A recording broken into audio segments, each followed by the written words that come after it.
Luke had always believed numbers could explain almost anything, except the silence of an empty stomach. That morning, he walked through the improvised tents of a remote village, feeling something different in the air. It wasn't sadness. It was the strange sense that this day would change the fate of millions. His green eyes glowed with a confidence he barely understood. Helen watched the billionaire from a distance, surprised by the lightness in his face. She was used to wealthy men avoiding harsh realities, but Luke seemed drawn to the world's hidden wounds. As she gathered data and spoke with families, she noticed Miguelzinho staring at Luke as if trying to decipher a miracle in human form. The boy held a piece of wood like a sacred charm. He didn't know who that tall man with the warm smile was, but he felt something rare: hope. When Luke approached, Michael stepped back until he heard the billionaire's gentle voice promising that hunger would no longer rule that place. In that moment, an invisible force quietly connected them. That afternoon, as the sun burned the cracked ground, Luke received an urgent message that made his smile fade for a moment. Something colossal had to happen that night, or his promise to Mikey would never come true. Luke spent the entire night walking between the supply containers he had secretly shipped weeks earlier. The project was still experimental, and no government had fully approved its implementation. Even so, he knew this might be the first time in history that hunger could stop being inevitable. His phone buzzed in his pocket, and he took a deep breath before answering. On the other end, his international team reported that the distribution drones were grounded due to lack of flight authorization. Moving forward without permission was risky, but delaying meant Mikey and thousands of children would go to sleep hungry again. Luke looked at the dark sky and realized that enormous decisions are often born from quiet doubts. Helen noticed that he was unsettled. She walked toward him and asked what was wrong. Luke didn't answer right away. He kept staring at the children playing with stones and sticks, pretending they were real toys. The scene cut through him like a silent wound. He felt that every minute he hesitated had a cost measured in empty stomachs. As they walked together, Helen asked why this village in particular had shaken him so deeply. Luke explained that he grew up in a poor neighborhood in Arizona, where he saw kids sharing fruit peels pulled from market trash bins. He confessed that he always wanted to return someday and fix something, but lacked the courage to shoulder the weight of such a promise. Mikey watched the two from a distance, trying to understand why this rich man seemed so different from the others who came only to take pictures. When Luke knelt beside him and asked his biggest dream, the boy whispered that he wanted one full night of sleep without stomach pain. Luke felt the entire world shrink into that simple, devastating wish. Back at the central camp, Luke received tense messages from investors calling his plan unrealistic. They claimed ending global hunger was impossible and urged him to focus on more achievable goals. He read everything silently, but inside, something grew. For the first time, he felt the clarity of living aligned with the person he had always hoped to become. The heat of the night lingered as Helen reviewed logistics with him. She noticed the burden on his shoulders and offered help. Luke shared the emergency distribution plan, and she was struck by the precision in every detail. He wasn't just an idealist. He was a strategist who studied problems from the inside out before daring to solve them. Families gathered around a makeshift fire. Mrs. Collins served thin soup made with the little she had. She greeted Luke warmly and said she had never seen someone important stay long enough to get dust on their shoes.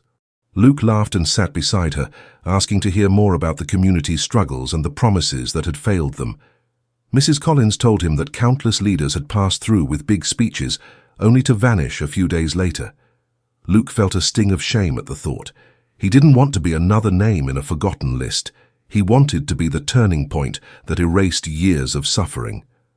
Helen saw his silence and gently reminded him that he didn't have to carry the world alone. The fires cast soft glows across tired faces. Luke finally decided to end the hesitation. He called his engineering teams and ordered the activation of the emergency protocol, even without official clearance. They warned him about the legal consequences and political backlash. Luke stood firm, saying some delays cost lives, and that was unacceptable. Minutes later, drones began rising from hangars around the world. Each carried nutrient-rich supplies designed for severe malnutrition recovery. Luke watched the live feed from his tablet as families around him remained unaware of the historic operation unfolding above their heads. The sky slowly filled with moving points of light. A sudden breeze swept through the village. Children rushed outside to see the glowing shapes crossing the sky. Mikey ran to Luke, gripping his arm tightly. Luke smiled and said this wasn't magic or a miracle. It was simply the world functioning as it always should have. The boy believed him instantly, as if those words unlocked something inside him. The drones descended gently into open areas. Their quiet hum felt like a metallic sigh of relief. When the doors opened, revealing boxes of fortified food, mothers covered their mouths in disbelief. Helen's eyes filled with tears as she watched a moment she knew would be remembered long after they were gone. Luke walked to the first container and handed a package to Mikey. The boy touched it slowly, afraid it might vanish. When he tasted the first spoonful, his eyes lit up in a way that made Luke feel both joy and heartbreak. Hunger had stolen too much from this child, but tonight, something had finally shifted. Families formed organized lines under Helen's coordination, while Mrs. Collins guided them with calm authority. Luke watched the transformation with a happiness that felt natural, as if he had finally stepped into the life he was meant to lead. Ending hunger wasn't a single act. It was the beginning of a global shift in what humanity chose to value. The message that had worried Luke earlier returned to his thoughts. He knew challenges would multiply. Governments might retaliate, corporations might resist, and critics might attack his motives. But the moment he saw Mikey eating, he realized there was no turning back. He would face anything to protect this fragile new hope. When the last drone touched down, Luke stepped away from the crowd and breathed deeply. He stared at the horizon, grateful that he hadn't let fear stop him. He didn't want to be remembered as an eccentric billionaire or a hero. He simply wanted a world where no child cried from hunger ever again. For the first time, that dream felt real. Helen approached quietly and asked if he was ready for the consequences that would come next. Luke smiled and said that if the price of challenging the world was seeing children sleep with full stomachs, then it was a price worth paying. She nodded, recognizing that he wasn't driven by glory, but by purpose. The village settled into a peaceful silence. Families rested without the weight of hunger pressing on their chests. Luke looked around and felt a calm he had never known. This wasn't the end of the journey. It was the first real step toward a world that had forgotten its own compassion. If this story made you think, subscribe for the next one. The sunrise brought a different kind of quiet to the village. For the first time in months, no one woke up with that sharp hunger ache that twisted the mornings into fear. Luke watched people stepping out of their homes with cautious hope, as if they needed to confirm that the previous night had truly happened. The air felt lighter, filled with an unfamiliar brightness. Helen walked among the families gathering new data. Each smile she documented, each steadier step, each child running without weakness, contributed to a report showing dramatic drops in malnutrition indicators after only a few hours. She knew these early signs didn't represent a full victory yet, but they were the beginning of a historic shift. Mikey approached Luke, holding an empty container with both hands. He carried it like something sacred. Luke knelt to meet his eyes. The boy asked if he could keep it forever as a reminder of the day he didn't feel hunger anymore. Luke smiled gently and told him the container belonged to him now, a symbol of a life opening towards something new. Meanwhile, Mrs. Collins organized the mothers into calm lines, showing them how to store and use the supplements for best results. She moved with the quiet wisdom of someone who had endured far too much loss. When Luke passed by her, she touched his arm and said she had never seen hope grow so quickly in a place so forgotten. News of the drones spread across social media. Images of glowing fleets landing in villages and videos of children eating for the first time in days exploded online. Luke received messages from every continent asking how to replicate the model. But criticism also arrived. Some questioned legality. Others questioned motives. Many doubted sustainability. Helen noticed Luke staring at his phone with a thoughtful frown. She asked if he regretted anything. He shook his head. He felt no regret, only awareness. He knew that whenever someone tried to change a deeply rooted problem, resistance arrived like a storm. But for the first time in his life, he felt prepared for that storm. The village infrastructure began to shift. With renewed energy, residents formed groups to rebuild community kitchens, clean abandoned areas, and restore damaged structures. Luke offered help, but always let them lead. He wanted the transformation to belong to them, not to him. He understood that dignity grows stronger when ownership stays local. Mikey spent the entire day following Luke, asking questions about drones, engines, and whether he could someday learn to operate one. Luke laughed, telling him anything was possible now that hunger wasn't stealing space from dreams. Mikey nodded seriously, as if those words had unlocked a future he hadn't dared imagine. Late morning brought an urgent call from the logistics team. Several countries had abruptly closed airspace in response to the drone activity. This threatened the expansion of the global plan. Helen relayed the information, and Luke felt a rush of urgency. He asked for updated routes and began scanning them with practiced focus. He discovered a set of humanitarian corridors still open. Rerouting the drones would slow deliveries, but keep them alive. The decision required fast coordination across dozens of teams worldwide. Luke issued instructions with calm decisiveness. Helen watched him work and realized how much strength comes from someone who refuses to surrender to fear. A group of villagers approached to thank him. One father said seeing his son ask for food because he wanted to eat, not because he was desperate, was the most emotional moment of his life. Luke tried to answer, but his voice caught. Gratitude from people who had so little and gave so much humbles the soul in ways wealth never could. Helen noticed the depth of Luke's emotion and understood something profound. He wasn't there for praise. He wasn't driven by ego. He was reconciling the child he once was with the man he had become. That rare blend of vulnerability and purpose made him unlike any billionaire she had ever met. She felt admiration rising quietly. By afternoon, redirected drones began landing in neighboring villages. Live streams showed crowds gathering, surprised and overwhelmed. Luke watched the footage with misty eyes. The project no longer felt like an experiment. It was becoming a movement carried by simple, undeniable human need. Mikey clung to Luke's arm and said that if this was a dream, he wanted to stay asleep forever. Luke tousled his hair, laughing softly. He said this wasn't a dream. It was the world remembering how to take care of its children. Mikey repeated the sentence under his breath, as if storing it in a secret place inside his heart. Critics grew louder too. Economists argued the aid might disrupt local markets. Commentators accused Luke of playing savior. Luke listened to all sides calmly, but replied that saving lives must always outweigh preserving systems built on scarcity. Helen agreed. She reminded him that economic rebuilding can only happen when people are strong enough to stand. As night settled, the village glowed with renewed life. Parents cooked full meals. Children played without fear of fainting. Laughter replaced the weary silence that once filled the air. Luke walked among them, absorbing every detail. He felt lighter, as if the world had finally started matching the vision he held inside. He stepped aside to make urgent calls to heads of state. Some leaders offered support, others asked for caution, but none could deny the evidence spreading across the world in real time. Luke understood something essential. Sometimes compassion must be louder than protocol. Helen approached with 2 cups of warm tea. They stood in silence, watching families rebuild, not just their strength but their sense of tomorrow. She whispered that she never imagined change could happen so quickly. Luke answered that it wasn't just technology working, it was choice. Compassion is always a choice.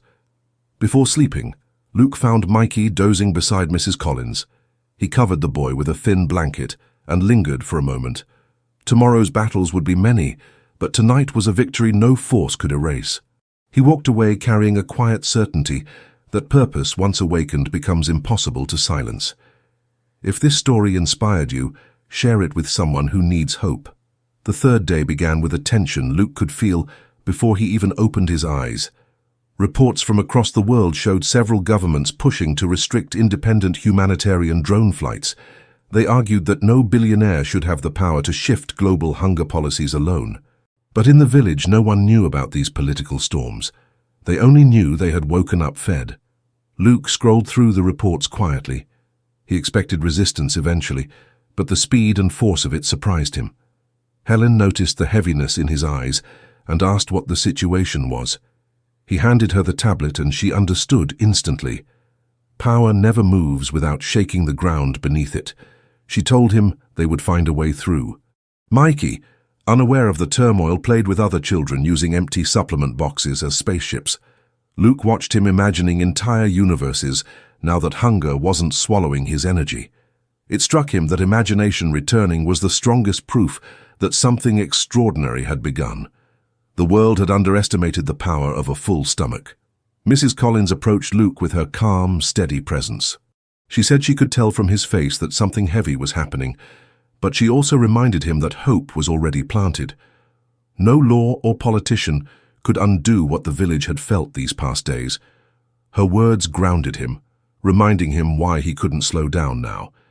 In the improvised control room, Helen prepared a clear, compelling presentation. Data showed unprecedented drops in malnutrition. Videos captured genuine transformation. Luke watched her work with appreciation. She didn't just analyze numbers, she understood the beating heart behind each statistic. He told her that her clarity gave the mission strength. She smiled, saying his courage gave it direction. But pressure escalated. A coalition of nations insisted on a global halt to unauthorized drone aid. If approved, deliveries could be stopped in hours. Luke felt the weight of that threat. Yet when he looked around and saw mothers cooking full meals, children laughing and elders resting, he remembered something essential. Change isn't measured by permission, it's measured by impact. He made a bold decision, a public address. Helen set up the camera while villagers gathered, curious. Luke spoke with honesty, telling the world about Mikey, about hunger's cruelty, about the night drones lit the sky like stars. He said no government should have the power to stop a child from eating. His voice shook, not from fear but from truth. The broadcast exploded online. Millions watched, millions shared. Journalists echoed his message. Humanitarian organizations rallied in support. Hashtags spread across the globe. Slowly, political pressure shifted. Leaders who once criticized the operation now faced citizens demanding compassion, not bureaucracy. Within hours, several countries opened emergency humanitarian corridors, allowing the drone fleet to continue. Helen felt relief wash over her, while Luke closed his eyes briefly, letting the reality settle. It wasn't a complete victory, but it was enough to keep hope alive. And sometimes, hope is all a movement needs to grow. Villagers gathered around Luke, sensing good news even without details. One father lifted his daughter and shouted that this man had brought life back to their home. Luke tried to answer, overwhelmed, humbled by gratitude shaped by suffering. He realized again that true leadership has nothing to do with status, it comes from service. Mikey ran up to him and asked if everything would stay okay now. Luke gently told him that difficult days were still ahead, but that he wasn't giving up. The boy nodded with surprising maturity, squeezing Luke's hand. Hunger had taken too much from him, but hope was teaching him how to stand again. By afternoon, the community organized a small celebration. Music drifted through the air, laughter rose like a long-lost language, and even dancing returned. Helen pulled Luke toward the group despite his shyness. He danced awkwardly, which made children squeal with laughter, and Mrs. Collins clap proudly. Joy was returning in waves. Helen told him during the celebration that what had already been achieved was irreversible. Thousands were eating again. Thousands were waking with strength. This could never be undone. Luke felt the truth of her words. He saw that the project had stopped belonging to him. It now belonged to every person touched by those drones. That evening, redirected drones lit up the sky again, descending like gentle constellations. Children pointed upward, cheering. Luke watched the scene with awe. Technology is powerful, he thought, but humanity, when awakened, is unstoppable. This wasn't a mission anymore. It was a redefinition of what the world chooses to tolerate. Late at night, Helen found Luke sitting quietly, reflecting. She asked if he was afraid of the next battles. He admitted he was, but said something had changed in him. He no longer feared losing. He feared stopping. She nodded, understanding him more deeply than before. Purpose can turn fear into fuel. Mikey woke from a dream and spotted Luke by the fire. He sat beside him and asked again if hunger everywhere would end soon. Luke wrapped an arm around the boy and said, maybe not tomorrow, but someday, and that he would fight until that someday arrived. Mikey believed him because his heart needed to. When Luke finally walked through the village, checking on each sleeping family, he felt a stillness that moved him. Not silence born from hunger, but silence born from peace. He understood then that his promise had become something bigger than him. Ending hunger was no longer an idea. It was a path, and he was already walking it. If this story made you smile, leave a like. It helps us reach more people. The fourth sunrise arrived gently, casting a warm glow over the village that now breathed differently. Luke walked slowly through the quiet paths, sensing that every step carried a new meaning. It wasn't just the end of hunger here, it was the beginning of something the world needed to witness, dignity returning where it had once been stolen. Helen watched families prepare their morning meals with a rhythm that felt almost sacred. Children ran with renewed energy, mothers planned their days with confidence, and fathers discussed rebuilding projects. She realized the greatest change wasn't the food, but the rediscovery of possibility. Hunger had silenced the future. Now the future spoke again. Mikey held his now legendary empty container close to his chest, showing it proudly to anyone who would look. He said it represented the day life began to change. Luke heard him and felt a warmth he couldn't name. The hope of a child is priceless, and he finally understood that his wealth mattered only when used to protect that hope. Mrs. Collins prepared a simple morning coffee for everyone, as if honoring a sacred tradition. When Luke approached, she said she never thought she would live long enough to see hunger lose. He smiled gently, knowing that her resilience had always been the quiet backbone of the village. She represented every forgotten life he wanted to defend. Before leaving to expand the mission globally, Luke paused at the edge of the village. He didn't feel farewell, he felt continuation. Ending hunger wasn't a personal achievement, it was a collective promise to the future. And as he walked forward, he repeated the truth that would guide everything he did next. Real wealth starts inside. If this story touched your heart, comment your favorite lesson below.